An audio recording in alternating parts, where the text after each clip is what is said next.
Oh. I didn't clarify that. All right. So thank you all for coming, and thank you for graciously skipping the fair tonight to come to this presentation where we have Gretchen Cherington, who is going to talk about her latest book, The Butcher, the Embezzler, and the Fall Guy. So thank you for coming, Gretchen, and take it away. Thank you. Thank you for that great introduction. And I'm really happy to be here tonight. It's really a great opportunity for me, and I'm excited to be in a new place in Maine. My husband and I actually lived in New Hampshire for 50 years and moved to Portland 2 years ago. We have had a family place down east in Brooksville for 70 years now. And so we kind of split our time between Portland and down east, and we fully recognize that Maine is a far larger state than New Hampshire was, and so we're starting to kind of get around a little bit further away into the hinterlands. And so this is really fun to be invited here. I'd never been to Dover Foxcroft before, and pleased to be here. So thanks very much for coming, and obviously this can be very informal, but I will sort of go through my presentation, and feel free to ask questions if you have any along the way, and we'll also have time at the end too. And I'll do a few short readings as we go through. So what I'm here to do is to tell you this incredible story about these three men, one of whom was my paternal grandfather, and getting caught up in this embezzlement at the Hormel Foods Company between 1900 and 1922. So it's about 100 years ago that this took place. And believe me, in Austin, Minnesota, and all of southern Minnesota, and parts of Iowa, and parts of the rest of the Midwest, this story is still very present in people's minds. I've been out there 3 times doing research, and we were just there to launch the book about a month ago. And people are still feeling ashamed of the scandal that took place, and still sort of struggling to figure out how to reconcile what happened and who they are because of it. So I think it's a very relevant story, even though it's 100 years old. So basically, I want to introduce you to the characters and the place and the time in which this story took place tonight. So those are my kind of goals. But first, just a little bit about me. I grew up in a very literary family. My father was the poet Richard Eberhart, who was the U.S. Poet Laureate under Presidents Eisenhower and Kennedy. He was a 40-year professor of English and creative writing at Dartmouth College, and he won every literary award you can win, namely Pulitzer Prize, National Book Award, the Bollingen Prize, and all kinds of other smaller poetry prizes. So I grew up in a family that was really surrounded by these iconic writers of the 20th century, and some of the faces I've just put on here, several of which are in Maine. Obviously Robert McCloskey, E.B. White. Is this the pointer thing? I think that there is a laser pointer on it too. I don't know how well it'll work on a TV, but. Okay, well anyway, so this is E.B. White, this is Robert Lowell, but also we knew Allen Ginsberg, Mary Oliver, Robert Frost was a frequent visitor, and Sexton. That's just a tiny sample, really, of the kinds of people that were in our households as I was growing up. And because of that, my father's stories about all these people and his literary life kind of filled our home and inspired both of my books. So I've written 2 memoirs. The first one was Poetic License. It came out 3 years ago, and that's really about my relationship with my dad and growing up in this kind of crazy literary swirl that he held around him. And then the second one is about his father, Alpha LaRue Eberhart, and that's the one that just came out in June, The Butcher, the Embezzler, and the Fall Guy. So I think a little bit about me, though. Even by the age of 10, I was beginning to feel a little bit like an outsider in my family. There was so much focus on these writers that it was very hard for a little kid to get much attention. And so in a sense, I kind of receded to the background a bit and sort of stayed on the outskirts of the crowd. And I think to some degree, that made me a better observer of what was going on. In a sense, this is all looking back now. Of course, at age 10, I wasn't thinking these things. but I do think that it made me a better observer of what was going on around me and sort of kept me out of the conversational fray.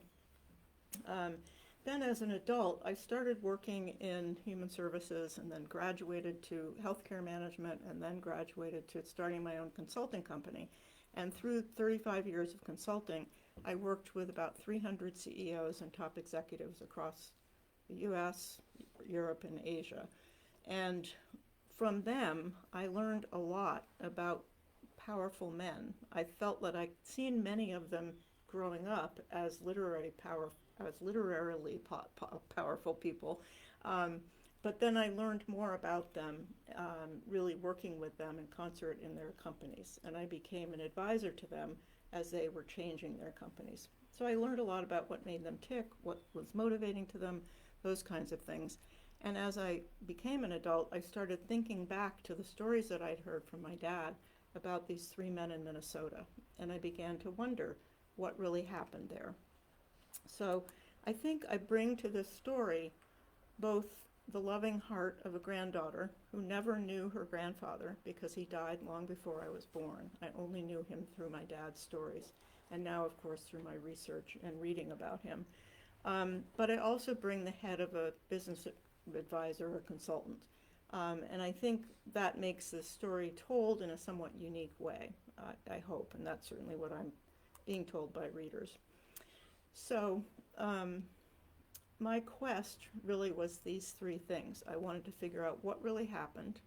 Was George Hormel the, quote, bastard that my father thought he was for laying his father so low? And was my grandfather kind of the person on the pedestal that my father assumed he was? And so, was there any chance that he was complicit in the embezzlement specifically? So those are the things that I really set out to figure out. And I guess I've already said this a little bit, but I wasn't tied to the status quo in Austin, Minnesota. I could see things that others couldn't see, perhaps, and I wasn't afraid of asking tough questions because I asked them all the time inside companies. So my career, I think, trained me and, sort of enculturated me into being able to go and ask tough questions of people who knew George Hormel and the Embezzler and my grandfather. So here's the story that I was told, and this is going to be, that slide's going to be up there for a little while because I'm going to sort of go through the basics of the story and read a few little passages to illustrate a couple things. But how this all started was that in 1901, George Hormel had just started his meatpacking company. He had had a meat market in Austin, Minnesota for several years before that. But he was just beginning to want to create a meatpacking company. And in 1901, he recruited my grandfather, Alpha LaRue Eberhart, who was called AL for short, so that's how I'll call him, to come to work for him in Austin, Minnesota.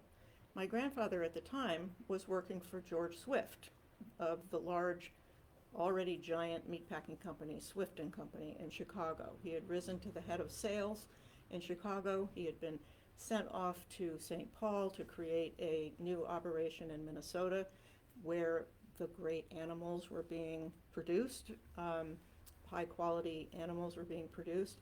And he wanted my grandfather to come work with him because he knew of my grandfather's sales leadership excellence.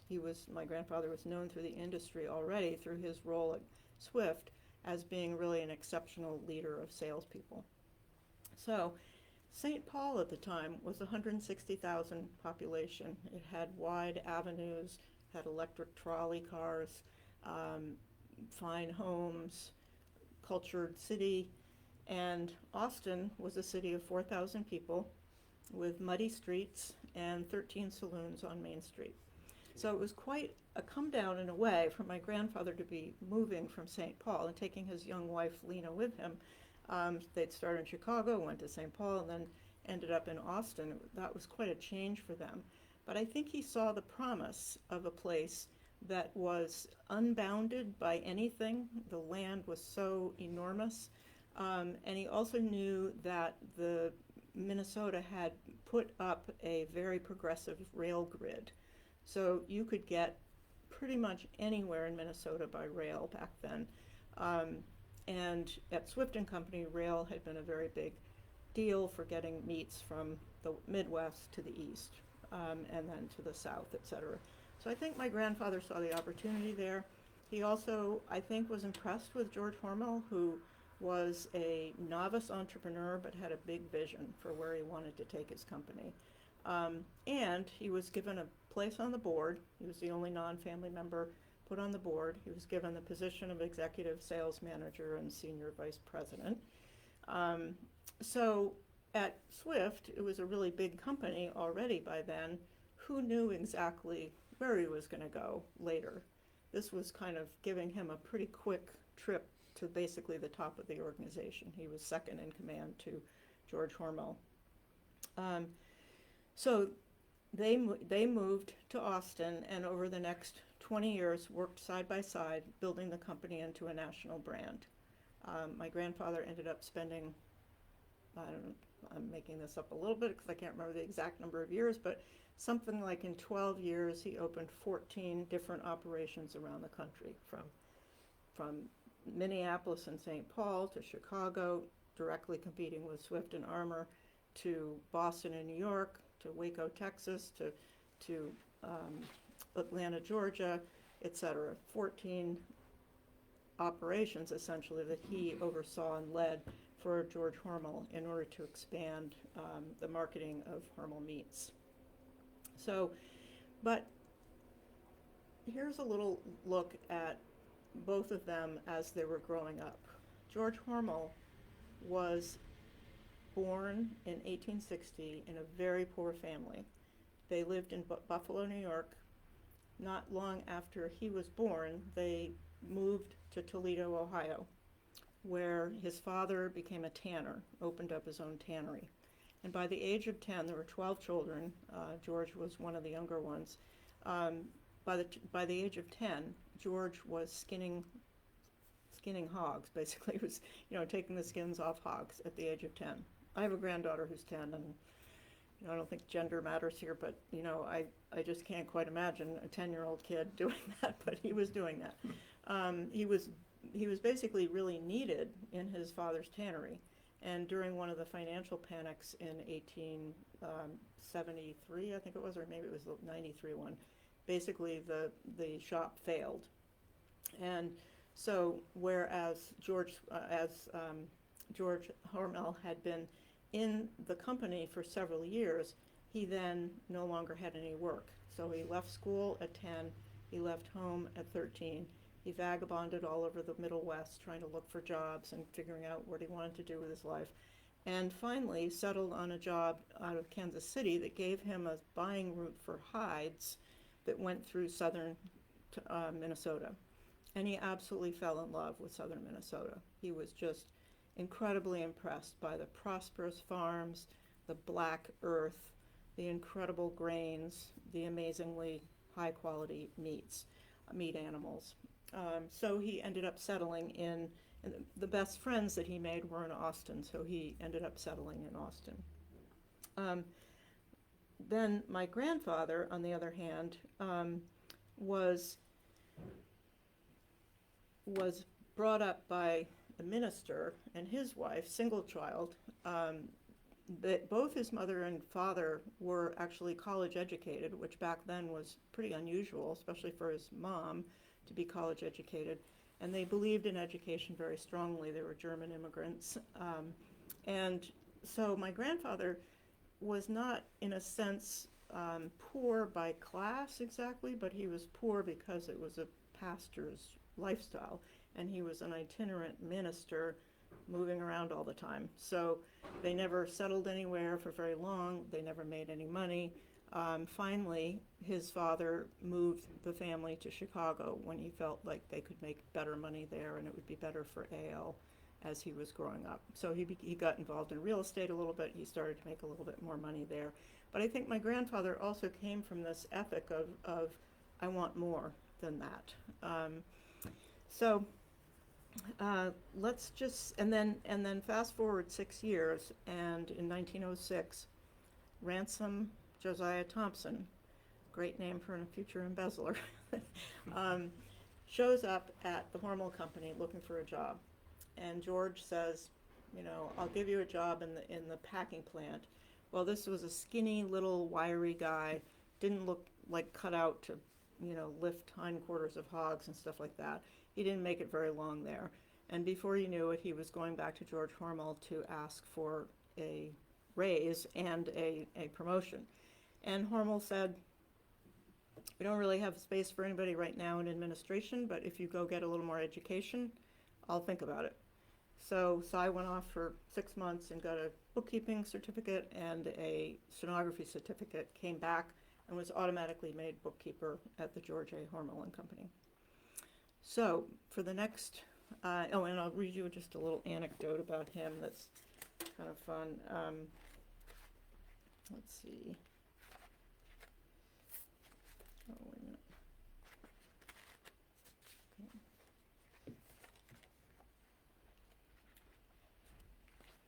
Sorry. Okay, here we go. So at this point, he was called Cyclone as a nickname because he had excessive energy. I think today we might have said he had ADHD, maybe. But he was constantly running everywhere. He never walked. He was just all over the place. And he sort of got in trouble with his family because he was kind of annoying. He was always getting in trouble with his brothers and getting into things that he didn't really need to get into. So there was a friend of the Thompson family who wanted to kind of try to focus Cy a little bit. So as a young boy, a family friend gave Cy 3 crisp dollar bills and encouraged him to invest them in something worthy that would return him a profit. More important to Cy than the money was the confidence his benefactor had in his business acumen. His father encouraged him to invest in pigs or sheep. The following day, Cy took the family carriage horse and buggy on a 10-mile road trip, he was 10 years old at the time, to bargain for pigs. For his $3 bills, he got 6 pigs. He raised his pigs and by the end of the summer had made enough money to buy a dozen sheep, along with the fencing needed to keep them in. He continued trading in sheep until high school and dreamed of one day raising the most perfect animal bloodlines, be they sheep, hogs, cattle, or chickens. Now, at Hormel, he became a very valuable employee. He was quick on his feet. He, as I've already suggested, he was really very smart, very good with numbers. He kept everything in his head. He helped reorganize several departments within the administrative offices so that they could be more efficient and effective. So he became very popular as an employee at the Hormel Company. And very valuable in keeping the books. But it was in 1911 that he made his first steal. And so I'll just read a little bit of that. And this was because the company had received some money from a woman who was buying some shares of stock from Hormel. So early in 1911, while A.L., my grandfather, was creating a new sales team and distribution center in San Antonio, Cy Thompson made his first deal, one he later claimed to have done without pre-planning or immediate use for the money. A Mrs. Mary Hollingshead from South Dakota had mailed the company $800 in cash. That's about $24,000 now, so this was a fair amount of cash being sent through the mail to buy some stock for the purchase of 8 shares of stock. Cy mailed her the certificates while letting the currency burn a hole in his pocket. He fashioned a false accounting record to identify both the income and expense in the company's official books, then immediately felt conflicted. He just gained $800, which amounted to a 40% increase in his $2,000 annual wage. But if he spent it, he'd likely call attention to himself. Cy solved this problem by selling the first share of Hormel stock that he'd ever bought years earlier for a tidy profit and letting everyone around him know that he had done so. This gave him cover for using the $800 he'd stolen. He wrote, as he later wrote about the incident from his cell in prison, he appeared not to understand his own motivation. If ever a theft was committed from sheer impulse, he wrote, this was one. I have laid awake many nights trying to figure out why I first became a thief, but in all sincerity, I cannot yet truly tell why I took my first step into the quicksand. As it is, he just kept stealing for the next basically 10 years until the embezzlement was finally discovered by J. Hormel, George Hormel's son. But interestingly, half of the $1.2 million was stolen in the final year. So over the first 9 years, it was sort of 40,000, 80,000, 150,000, 200, sort of kept growing until finally in the last year he stole $600,000. So let me say a little bit about the opinions that I've heard about these three men from various parties. This quote actually came from a very high authority in Austin, trusted, admired person whose father wrote the official histories for the Hormel Company at their 75th anniversary and their 100th anniversary. And he and I became friends. Sadly, he is deceased now. But he said, just remember, Gretchen, George Hormel could cleave a hog with a single blow. And I think he meant that to characterize him as somebody who was kind of a tall, hefty German who had very powerful forearms from doing all the skinning of hogs and cleaving them. And he was known as kind of a tough boss. Some would say dictatorial, actually.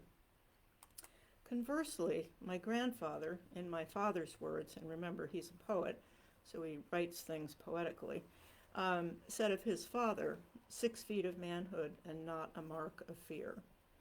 And I think he was characterizing his father to suggest that he was far superior to Mr. Hormel, and he was not afraid of anybody. He was going to protect himself, his family, etc., and would not break down under pressure of any kind.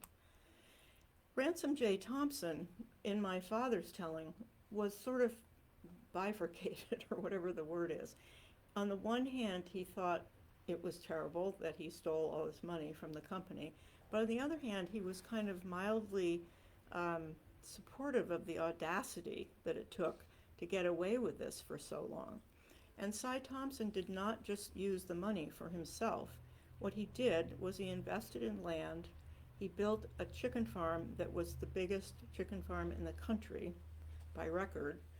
It had, I think, 25,000 single comb chickens, white single comb chickens, is that what they're called? Single comb layers, I can't remember. Anyway, single comb something or other. There were white chickens, and he had also what was considered the most expensive rooster in the country as well. From there, he began to expand the farm into an entertainment park. So it became an amusement park over time. He brought in a huge dance pavilion that could house 2,000 people dancing under 2,000 electric lights, which was unheard of in southern Minnesota at the time. He had a 40-acre children's area to play in. He had swimming pool, the only one west of Chicago at the time. He had, in this dancing pavilion, Tommy Dorsey and Luke, Lawrence Welk, and big bands like that would come through and play for people to dance to. He had a minor league baseball team and set up so that the team could play there against competitors. It was really quite a place that he developed, and people loved him for it because it was so much fun. People could walk there, they could ride their horses there, they could take they could take their cars there, obviously, and eventually Cy Thompson got it set up so that train travel would come to his Oakdale Farms and amusement park from as far away as Chicago. You could board a train in Chicago on a Friday afternoon, wake up the next morning in Leroy, Minnesota, spend 2 fabulous days at the amusement park, get back on the train, and be back in Chicago for work on Monday. Some weekends, as many as 60,000 people showed up at this place, in the middle of literally nowhere. And it's still nowhere. I've been out there now 3 times, as I said, and just for the 4th, and we drove all over the place, and it really hasn't changed much at all. The city of Austin is about 21,000. It was about 20,000 when my grandfather was fired. So it really hasn't changed much in size. But let's think about the place and the time a bit to understand this story. So we'll just dig into this a little bit. The place, as I've mentioned, is just spectacularly beautiful. Have any of you been in southern Minnesota or Iowa, that part of the country?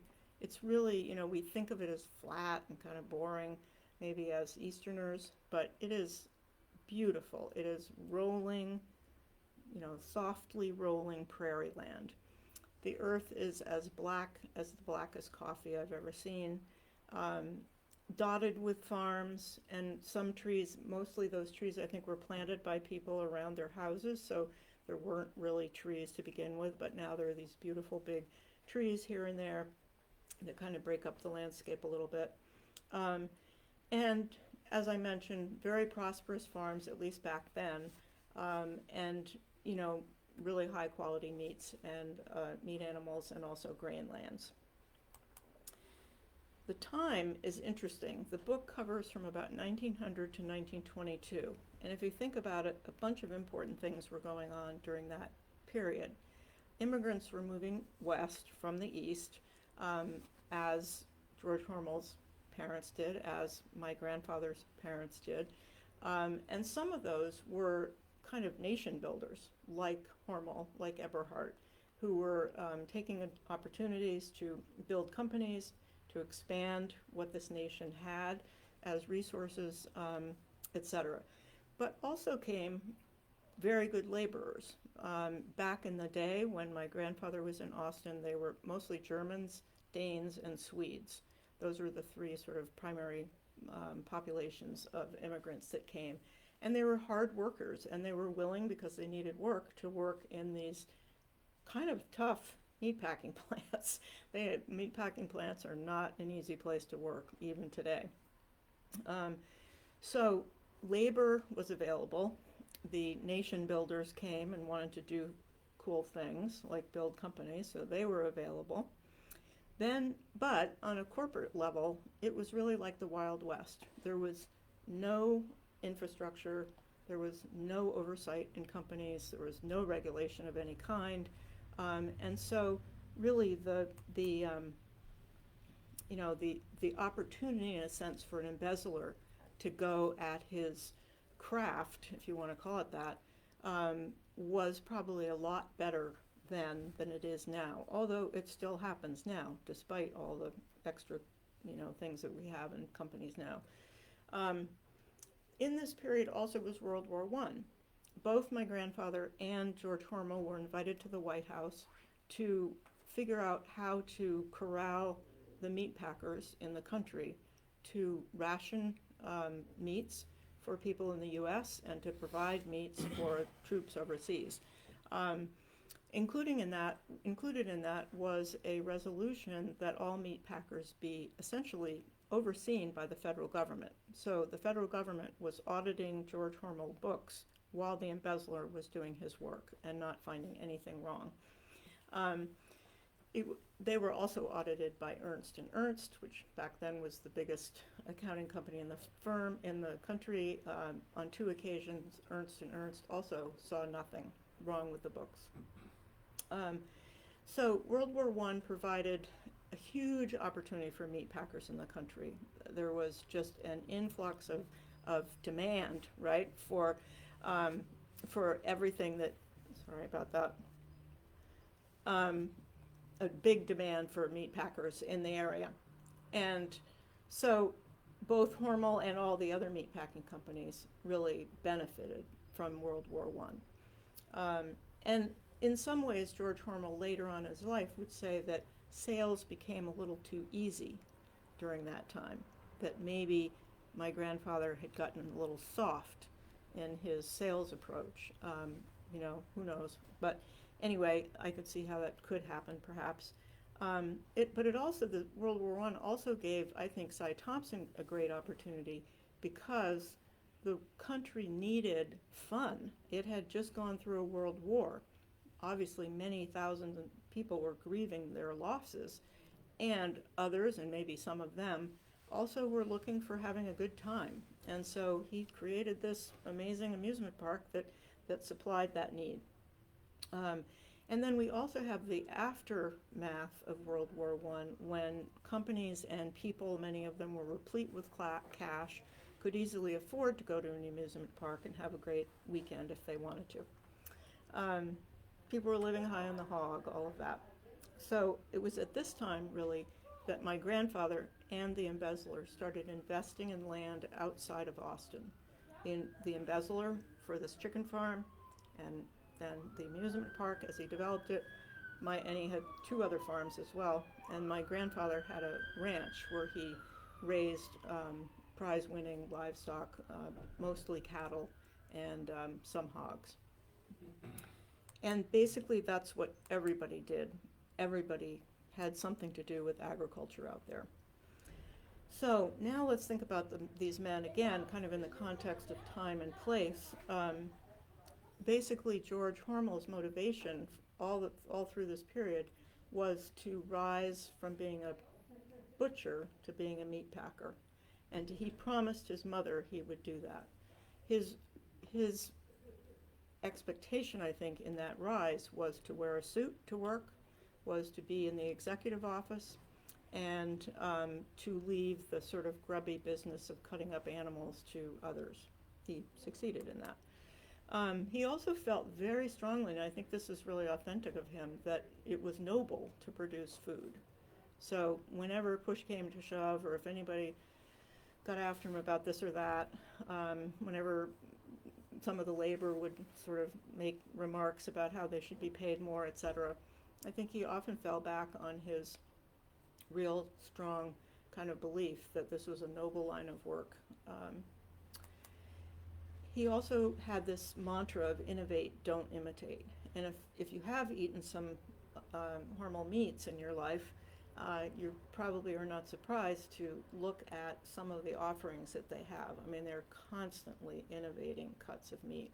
And, they were the first ones to create the first Canadian bacon.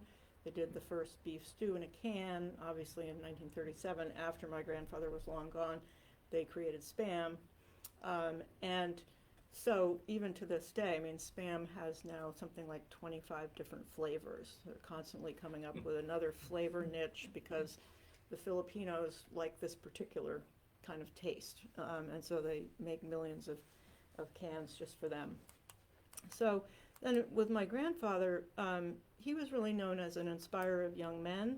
He was all relational, unlike George Hormel, who stuck to the details, walked around the plant, wanted the knives sharp as a razor, got ticked off if somebody left a little grub on the floor. My grandfather wore bespoke scoots. He drank a nice bourbon. He liked his cigar. He enjoyed nice suits. He was a lover of life and of the fine things in life. And so, I think some of his motivation was to have more of that. His wealth was important to him. And then we come to Ransom Thompson, whose rise was from day labor to he wanted to be in the executive class. He wanted to be like Hormel and Eberhart, I think. And he could commit all the details to his memory. When the embezzlement was discovered, there was absolutely nothing written down. He'd embezzled $1.2 million over 10 years. He remembered every transaction to the penny, and when they audited it at the end, his calculation was correct. How much is that in It's about 18 million now. So I have talked with an FDIC manager in the New York arena who told me that size embezzlement back then would be like 4 Enrons today. This was a very big deal. Yeah, that's what I was trying to compare it to other more recent scandals, but wow. Yeah, it was a really, really big deal, and it made it into 1,300, it made it on the news mass of 1,300 newspapers around the country. So George Hormel, this was a scandalous thing under his watch. Obviously under my grandfather's watch as well. I also think that, yeah, please. Was there any tie-in with I'm thinking of like the Upton Sinclair's book, The Jungle, which was, I think, about Swift, actually, and that was 1907. Yes. And there was all this turmoil going on at the same time, so I wonder how that impacted Hormel and if there was Yes. any interplay with that. Yeah, great question. When The Jungle came out, it was, it really precipitated the first meat regulations in the country. And when the government sent meat regulators out to look at the plants, Hormel had the cleanest bill of health. And that really helped people, helped them again, because a lot of housewives, who were mostly the buyers in the retail sector of these meats, really wanted to have clean meat, and if they were going to be feeding it to their families, obviously. So that actually helped the Hormel company tremendously. And I really do think that Hormel he wanted to compete with Swift and Arnold, but he didn't want to be like them. He really did want to be a class above them in terms of quality. And I think in a lot of ways he was. I can't really say whether he is now, whether they are now. It's a totally different company now. But back then, I think they probably were. And one of the lessons that he learned from his mother, actually, interestingly, he was, like, when he was 6 and 7, each of the kids had a little job they had to do at home. And his job, 12 kids, 14 people in the family with the adults, his job was to clean the boots every night for all 14 people. And when he messed up once by only cleaning the front, which is what he figured that's the only thing anybody sees, his mother came up short, brought him up short, and said, no, you must do the job right the first time. And if you do it right the first time, you won't have to redo it. And he carried that into his company. He's like, if you cut the meat right, you don't have to cut it again. You won't lose anything. That was a trait of his that I think was quite remarkable. So I can't remember what I was saying, but I know. Just in terms of Thompson, I do think from everybody I've talked to and research and stuff that when you look at it, he was a con man, and he groomed everybody around him. He made it look as if he was a benefactor. He was building this wonderful place that everybody could come to. If somebody was a little short or down on their heels today, he would give them a little cash. Everybody had a cousin who had been helped out by Cy Thompson somewhere along the way. And so his reputation was really high and really positive. People loved Cy Thompson. They thought he was great and that he could never do any wrong. I wanted to come up with a picture for the three of them together, and I've never been able to do it, even over 20 years of trying. But this is my grandfather. So this is his little sales desk here with all the stenographers and people working around him. And this is George Hormel back there. Not a great photo. But that's them sitting very close together. Before, in 1910, there were new administrative offices made. They were a little more separated. It was a little fancier, but that's the way they spent their first 10 years. And then in this picture, this is the administration at Hormel in 1910. And this is my grandfather here with a hat. And this is Cy Thompson standing next to him. So for me, these pictures, I am sort of a visual person, and sometimes I see a picture like this, and it just really helps me understand how close these people were. There's a small town, they all live near each other, they go to the same church, they're, involved in the same clubs, etc. And so it's hard not to believe that they were all friends. And certainly my grandfather and Hormel were good friends for a long time, and I've come to believe that my grandfather was friends with Cy Thompson as well. So, all three men, very ambitious, visionary, competitive, and they were opportunists. And they took advantage of, as every good business person does, took advantage of opportunities that were presented them. Okay, so let's fast forward to when the proverbial SHIT hits the fan. So now we're in 1921. These are the homes that these three men now live in. They started in much plainer places. George Hormel has built an Italianate mansion, which you can go to now and view it. We went through it a few weeks ago. My grandfather renovated a beautiful estate on the Cedar River, and he also had Whispering Pines, his ranch. Cy Thompson lived in this home, slightly less lavish, but he also owned Oakdale Farm, Oakdale Amusement Park, and Blooming Prairie Farm. So they were all doing very well. Of course, one of them was doing it from stolen money, but they were all doing very, very well in that era. So on July 9, the embezzlement is discovered by Jay Hormel, George's son, and it's really kind of by accident. He's in for one day, no one will ever understand why, Cy Thompson was not in the room that he usually sat in. And Jay needed some operating figures, and he couldn't find Thompson. So he went into the office and he started rifling through papers. And he came across a check made out to Oakdale Farms and Amusement Park for $5,000, drawn on a George A. Hormel check. Now, Cy Thompson had induced the bankers, all pretty naive at the time back then, to believe that Oakdale Farms was a concern of the Hormel Company. So if they took in a check that was made out to Oakdale Farms, they thought that was legit because Oakdale Farms was somehow part of the Hormel Company. But it wasn't, clearly. And nobody ever checked the plat or the legal documents to see that, in fact, it had Ransom J. Thompson's name on them.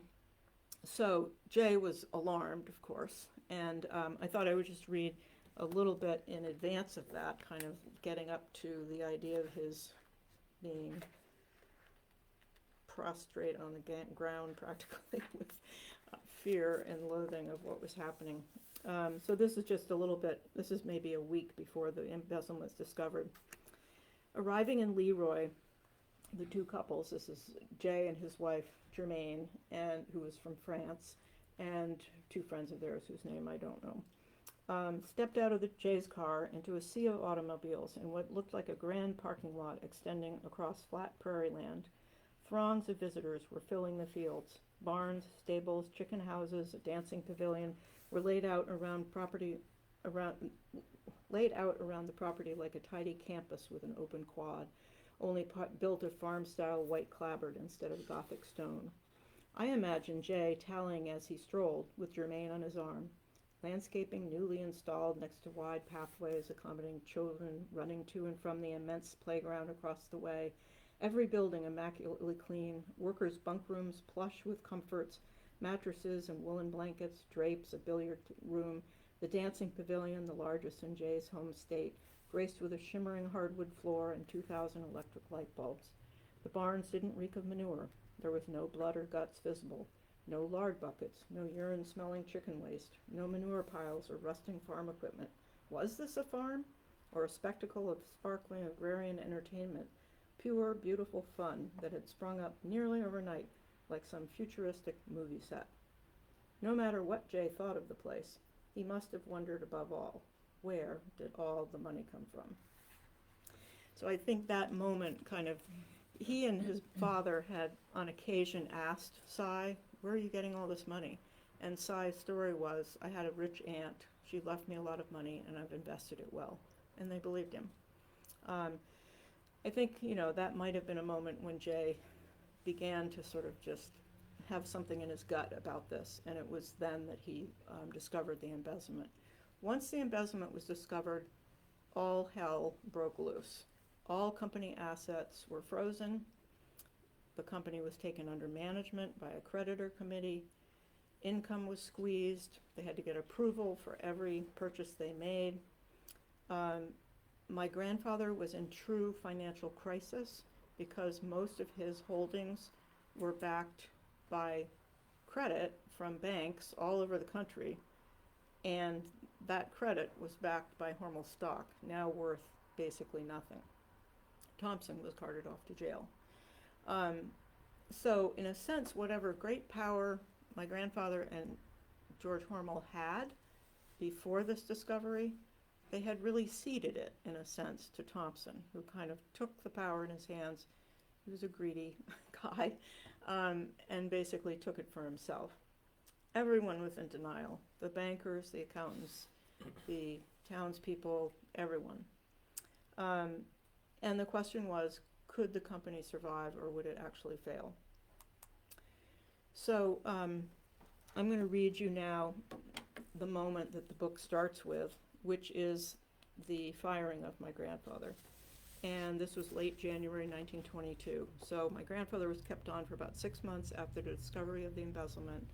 There was a big creditors meeting in Chicago that I've seen some reports suggest my grandfather was at, and I've also seen some reports suggest that he wasn't at.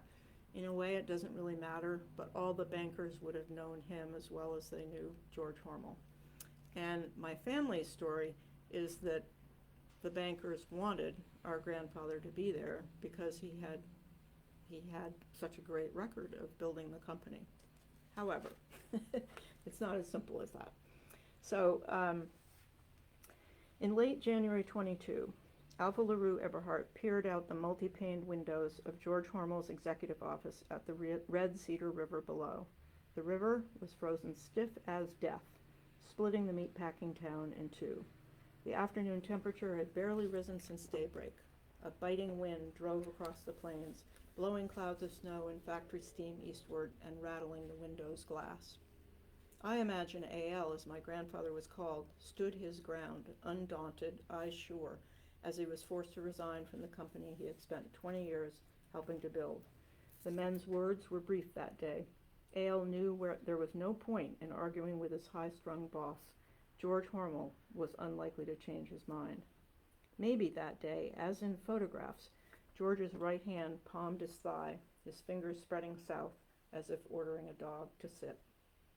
George's skin was paler than A.L.'s, his hair thicker and parted left to right, his nose nearly piercing his upper lip. His pinched eyes nipped the skin beneath his wire-rimmed glasses, conjuring a scolding teacher dressing down an errant student.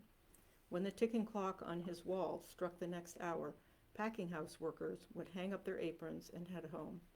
Despite the bespoke suits and starched shirt collars worn by these men, theirs was a killing business, an abattoir, that turned plump animals into food, splattering blood on the meat cutters' aprons and dropping guts into buckets on the floor. I think I'll skip that one. That January day, my grandfather trudged out to his Cadillac Suburban, hauling up the collar of his heavy Chicago-tailored wool top coat against the cold. Snowdrifts felt at his pant legs. Even the howling blow couldn't entirely conceal the sound of squealing pigs being prodded from outdoor pens onto the killing floor at the back of the factory. Across the Red Cedar River, A.L. pulled up the long, winding driveway to his estate. Snowfall blanketed the regal white peonies he and his wife, Lena Lowenstein, had planted 3 years earlier, which lit up the month of June each summer like puffy clouds dancing over the southern Minnesota plains. The couple's second son, 17-year-old Richard, who would become my father, was shoveling drifts from the family's front veranda. Inside their lavish home, Lena, 47 years old, lay dying. Something I hadn't shared with you yet. Whatever my grandfather said to his family about being fired that day, for it had been a resignation only in George Hormel's imagination, he penned a letter to his closest friend and business confidant, George Hastings Swift, heir to the giant Chicago meat packer Swift and Company. You will probably be as much surprised as I was to know I have resigned my position requested by Mr. Hormel on what seemed a very flimsy pretext. So the flimsy pretext, in a way, is the subject of my family's stories and kind of what one of the things that I was trying to figure out in researching this book. Was it a flimsy pretext or not? So, not only is he forced to resign, but because of an arcane bylaw in the company's corporate papers, he's essentially made to give up his stock also. Basically, the bylaws said and there's argument legally, but that if you resign from the company instead of being fired from the company, if you resign from the company, you were either required in one version or could give back your stock at the time that you leave. Lawyers went back and forth about this for a while. My grandfather ended up suing. Hormel countersued. They ended up settling for somewhere around $70,000 of what would have been about $300,000 in stock at the time. though that money would be worth about $200 million today, had he been able to hold on to it. I might not be standing here, I don't know. So where was I going with that? Okay, so my grandfather has to give up his stock. His beloved wife lies dying. He keeps my father, home from college for 1 year to take care of his mother while he's trying to settle on all these affairs that he's got. And essentially, in January, he is fired. 6 months later, his wife dies at the age of 48 on the day of their 24th wedding anniversary. This is the part of the family story where it was told as an American tragedy, that here was the great American dream obtained and then fallen. And yeah, I mean, it's a really sad story. It's quite moving. And my grandmother was a sprightly, great person. I never knew her either, but I've come to love her dearly through her letters and reading about her and his letters. Both of them very adventuresome outdoor people. They love the wild. They're constantly going off on trips to hike down to the Colorado River and the Grand Canyon back in 1919. And I think they were very much a team. She knew everything that was going on at the Hormel Company through AL, and he knew everything that was going on in the family and community through Lena. Lena and Lillian Hormel were actually put on the board of the Hormel Company at one point. Again, a very progressive move by George Hormel. That would have been unheard of for women. Still is, practically, but back then it would have been really unheard of. And I don't think it was just because they knew how to cook Hormel meats. I think they were both seen as very smart, savvy women, and were seen as advantages on that board. So when I think about this story, I think about the Achilles heels of these three men, and I think all of them in one way or another succumbed to these three things. Each of them had great debt. This was a period when people were spending like crazy, borrowing money like crazy, paying it back sometime later, if possible. They all had tremendous drive, the kind of drive that can be almost too much, keep going at all cost, always wanting to do more. And they were in denial. Certainly George Hormel and my grandfather about the Embezzler and what he was doing, and I think the Embezzler was in denial about how long he might be able to keep it up. Jim Collins, who's written a lot of business books, says that there are two primary reasons for companies to fail.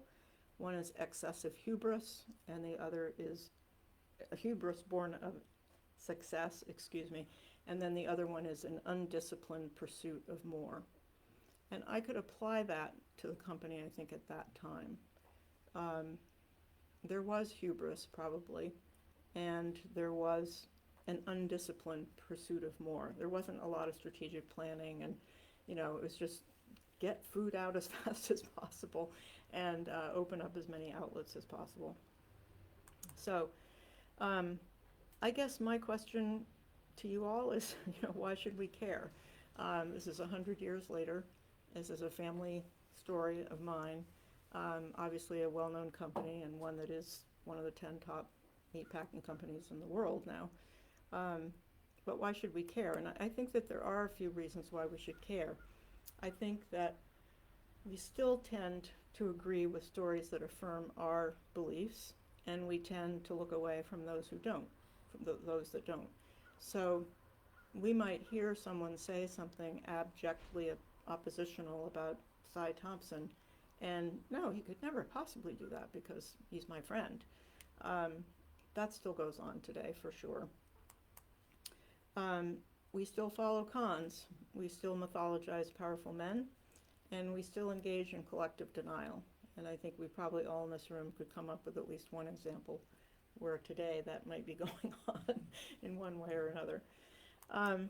Then on a slightly different note, we know from literature and research that trauma and shame get passed down by generations, whether it's families, companies, religious institutions, governments, whatever system we're talking about, trauma and shame gets passed down.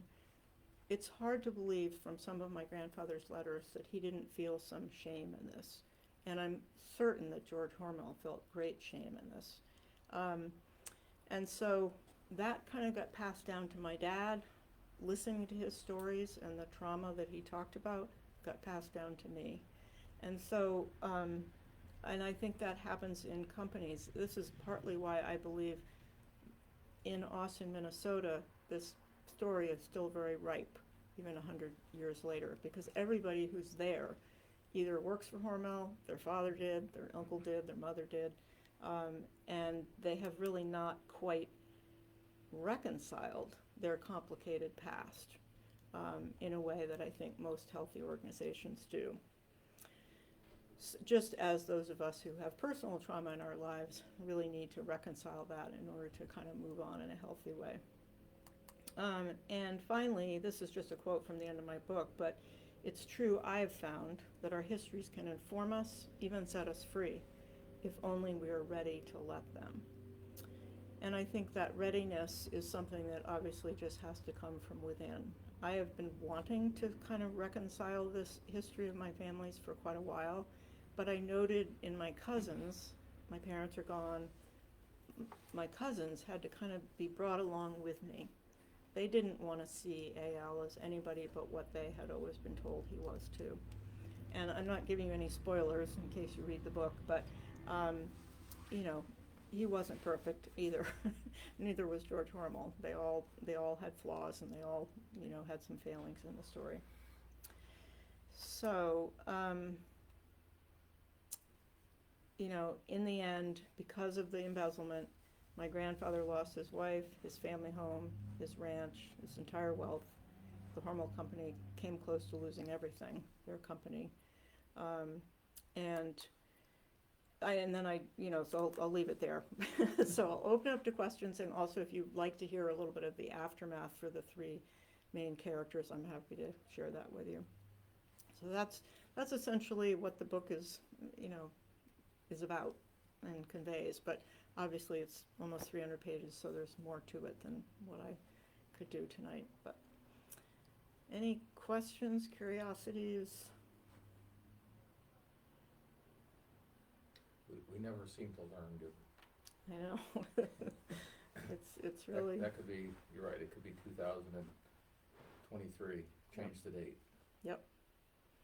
It's really amazing. I mean, you think about Elizabeth Theranos conning everybody and, you know, fraudulent behavior. It's interesting there aren't as many women examples, but I think that's probably, I'm guessing that's probably because there haven't been as many women in leadership positions, you know, until recently, and even now it's still sort of slender. So it will be interesting 100 years from now or whatever to see whether it makes any difference if they're women or men. But anyway, there are plenty of con people out there right now, and yeah.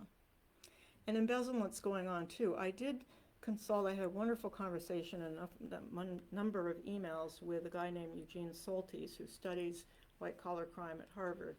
He's in the business school. And he and I he read the book, he sort of heard the whole story.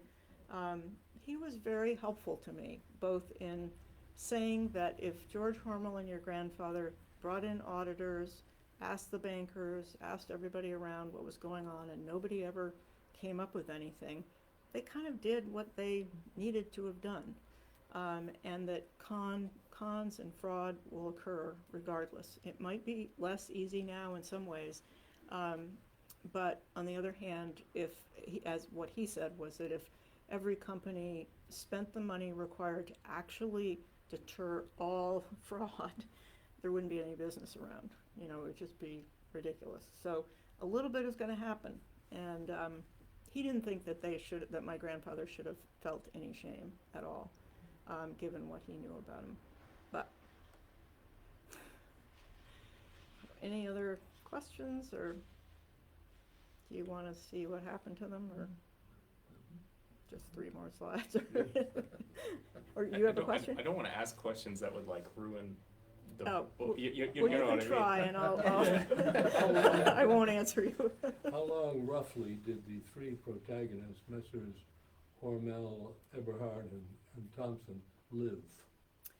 Great question. Roughly how old did they get to be? Yeah, so my grandfather, I was confused, my grandfather died at, I think it was 67, in a car crash in Chicago. And we suspect, there was an autopsy done, there was no speeding and no liquor or anything. We suspect it was probably a heart attack or a stroke. George Hormel lived into his 80s. He gave up the reins of the company to Jay Hormel somewhat begrudgingly, and became kind of the same sort of person outside of the company as he had been inside. He wanted reports on his desk every morning from those who were now running the company. So he was in his 80s, and Ransom J. Thompson, I'm trying to remember what year he died. Interestingly, he remember how he said he never wanted to be a day laborer? He always wanted to rise above that.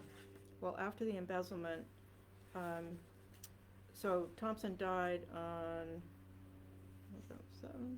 died in 1955 at the age of 68. But after the embezzlement, he served 9 years of a 15-year sentence. He got out, and all of his friends welcomed him back. They still couldn't believe that he could have done it. They definitely believed that somebody up and up was in cahoots with him, Jeez. which is, I think, partially what the rumor was about my grandfather. And he went on, about 5 years later, he got arrested for kiting another check at a car dealership, and he never did anything but day labor for the rest of his life. I was just trying to determine how a diet of Spam and good bourbon would affect one's lifestyle. Great question, yes. Spam hadn't been invented yet when my grandfather was around. But yeah, I can't believe it's too good for the heart. Yeah. So, Well, I'm But- curious about the rest of the story, if anyone else is. I mean, I've said a few things and I can keep it pretty quick. But essentially, the Hormel Company, and this is where it really sticks in my family's craw, the Hormel Company was given 2 years to get their finances in order, and within 2 years they had brought the value of their stock back up to the original value. So if my grandfather had been able to keep his stock, he would have walked away with something useful. Jay took over in 1929, and Spam was invented in 1937. This little, you might like this little tidbit, 13 cans are sold every second. 9 billion cans have been sold globally so far. Hormel net sales of $12 billion. I have read in a couple places, and I asked to be refuted when we were in Austin a few weeks ago, and I wasn't, that 12,000 hogs are killed in Austin every day, to make Spam. Jeez. So it's a lot of hogs. And it all goes to Hawaii. Sorry? It all goes to Hawaii. They love it in Hawaii. Yeah, In the a lot of it does, Philippines, yeah. yes. Well, and apparently the Hormel Company right now has shipped like a lot of Spam to Maui. Yeah. Oh, yeah. I saw that actually. Yeah, That they were. yeah, that was yeah. sort of in the news the other day. So my grandfather, he was well regarded in the industry. No one held this against him. He was picked up by several other meat packers over the course of the next 10 years or so. The first was Dald in Omaha, and then Goebel in New York City, and then the Chicago office of Armour. He worked for Hugo Arnold directly to kind of bring back the shop that he had created in Chicago. Died. Personal and industry friends stayed loyal to the end, and really helped support him through his financial crisis. And he never regained his wealth. He made money, but he never regained his wealth at all. And then Ransom Thompson, I might have said all this. Yeah. So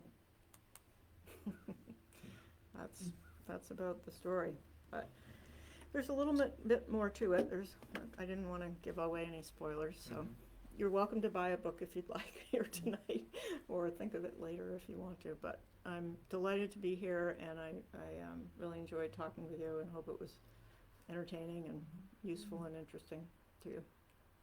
Happy to take another question if you've got one, but So I think I have one that won't spoil anything. okay. But I've always thought in history, one of the things that's very interesting is that there's no just objective truth to it. And I think this book kind of shows that there's like three sides to the story Yes. that then are blown out by each of the individual family members have their own story Yes. about how it actually went down. Yes. And that I guess that's just what has always fascinated me about it, is that we're taught, especially in high school and middle school, to learn like a list of facts and a list of dates, and that's not really what history is at all. It's like different viewpoints and different views of the same thing are always way more interesting than Yes. trying to learn history as rote. That's really, I mean, memorization. that's a really great comment, and I do think that that's really true. I never was able to access any of Thompson's family members at all, but I've had an only little tiny bit of access to one Hormel family member, who's like the great nephew of George Hormel, maybe great nephew, I can't remember. Whereas he reached out to me when he heard about the book and he read it and he was fascinated by it, and he said he learned a lot, and he started sending me all these photographs from their family and movies, videos, you know. I mean, he's done a really nice job of fancy colored, you know, black and white things. He was very, very generous and outgoing initially, and then towards the end, when I asked him if I could use one of his photos in a presentation I was doing, he just shut down immediately. Oh. It was like, it was very interesting, because I think, you know, no matter how far away you are from the sort of the head of the family, George Hormel, you have benefited greatly by his great wealth. And, you know, I can't be seen but other than a little bit of a poker and prodder around the edges here. So it didn't surprise me, but I found it also kind of, you know, what you're talking about. There's a different narrative in that family. So did you have a lot of access to the Hormel, his papers? Not much to the company really? itself. They were not very, I had more access to them when I first started the research 20 years ago. They had an archivist then, and so I could go and spend time with the archivist and look at the newspaper articles. But more recently, when I was kind of refreshing, as the book was, you know, leading up to production, nobody would talk to me but the lawyers. And they did give me permission to use 3 images in the book, for which I'm very grateful, and you know, and they wished me good luck with my project, and but you know, that was about it, really. Or his personal papers with the company as well? Or? Yes, Oh, okay, and so I have tried to get some of those and been unsuccessful. He did write an autobiography, which is actually a really nice read. It's called The Open Road, and it was published just recently by his great-grandsons, somewhat edited. I actually read the original, which was held at the Moore County Historical Society in Austin 20 years ago, and made copies of chapters and stuff because you couldn't buy it. And I think his, you know, the original, I'm glad I read the original because it was a little bit cleaned up by the great-grandchildren, but it's a good read. And then Cy Thompson wrote an autobiography from prison, and that was serialized in a newspaper in Leroy, Minnesota, so I was able to get my hands on all of those issues to sort of listen to his voice, and many times he sounds so reasonable, and then other times he sounds like a power-grabbing megalomaniac, you know, so anyway, yep, that's the story. Well, thank you for coming out and spending a little bit of your evening with me. Yeah, thank you for coming. You're welcome. Thank you very much. Enjoyed it.